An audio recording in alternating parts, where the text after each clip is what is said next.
Well, I'm going to talk about shoulder problems and how they can relate to numbness in the hands, and also just having shoulder problems without any numbness. And when I say shoulder, I don't mean up here, and I don't mean between the shoulder blades. I mean the shoulder joint and the muscles around it, the muscles that make your arm move. And if you're not having any problems with your shoulder, chances are the shoulder joint is not causing any numbness or referred pain into your hand. If you have a limited range of motion in your shoulder, it may or may not be causing numbness in the hand. It's not the most common thing that does, but you definitely have a problem with your shoulder, right? And right now I'm mostly going to be talking about the subscapularis muscle. And if you cannot do this, if your hand doesn't go very far up your back, you have a subscapularis problem, and that can be causing problems all over your shoulder joint. Okay, so what is the subscapularis muscle?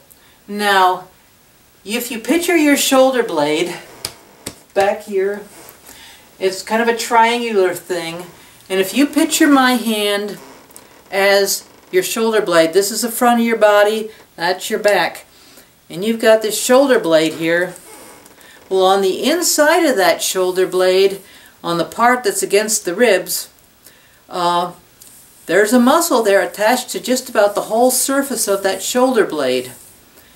And it comes out on the shoulder up here, and it's a little hard to find, but if you move your hand back and forth, your arm so it's turning here, and you find the right spot, it'll be just a little bit bigger than a pencil.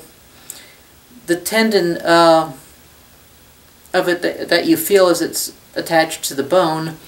So that shoulder, that muscle goes from the inside of your shoulder blade and comes out here, so it's kind of going under your armpit. And it rotates the arm forward. This kind of thing, but when it keeps on going, it goes behind your back. Now, one of the actions of this shoulder, if it's tight, it will bring your shoulders forward and down, forward and down. Now, I said in other videos that the pectoralis minor muscle brings your shoulder forward. Well, the pectoralis minor is attached to a piece of the shoulder blade bone, the scapularis bone, that goes underneath the collarbone and comes out about right there. So it's not attached to the shoulder joint. So if your arms are forward, if your shoulders are forward because of a tight pectoralis muscle, pectoralis minor muscle, you still pretty much have your full range of motion. But if your shoulders are forward and down because of a tight subscapularis muscle, you have a hard time doing things. Now, you can try this at home. Move your shoulders forward and down. Then try to lift your arm.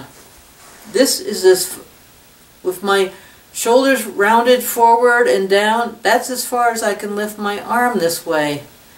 To go across, that's as far as I can move my arm. In back, if you can see, I'll move back a little. That's as far as I can move my arm. So, if you're restricted because your subscapularis is tight and you've got your shoulders forward, no amount of strength training, no amount of weight lifting is going to make it better, because that just makes it tighter, if anything. You need to loosen up that muscle. And if your muscle's tight but not as tight as I just showed, then your arm can move a little higher. The looser it is, the higher it is, but it's still restricted. Now, if there's no tightness and it's not pulling your shoulders down, you got full range of motion. So it's not strengthening that'll make it stronger and looser. It's loosening up that muscle. And I just might make a comment on the subscapularis muscle. It is one of the rotators, one of the rotator cuff muscles. There's 4 of them. And it's the one that's used in throwing a ball, forward hand motion, that type of thing. So it can be injured suddenly by trauma if you've fallen and used your arm to catch yourself from falling. That's one way. It can be, so that can happen suddenly. Or it can happen over a long period of years with people who play certain sports, like if they're a baseball pitcher or if they're a tennis player.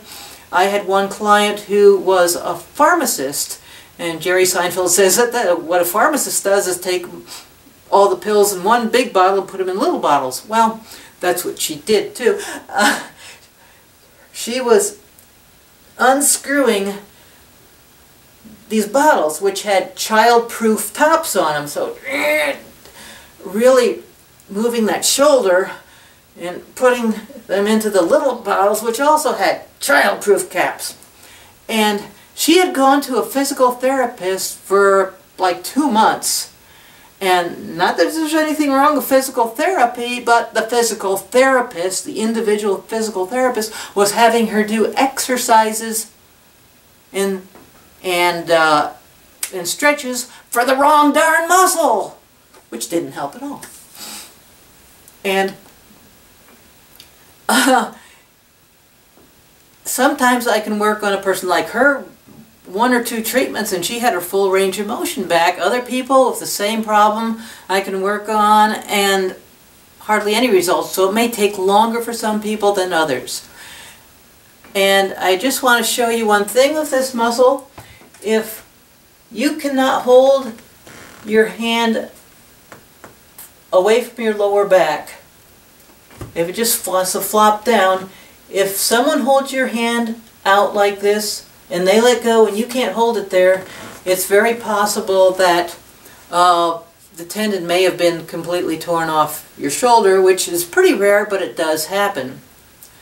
Now, if you've got shoulder problems, there's a pretty good likelihood that you've got tears in your tendon, but if you've got half your tendon has tears in it, you can still function quite naturally.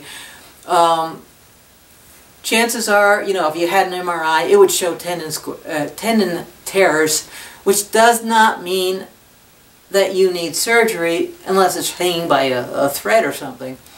They did a study with about 100 people rather, over 50 who had absolutely no shoulder symptoms whatsoever, and they had full range of motion, and they took MRIs, and 70% of those people had torn tendons. So just you want to do whatever's non-invasive first before you go that route. But if it's totally torn off, if you have, if you can't hold that hand up there, surgery is probably your only option.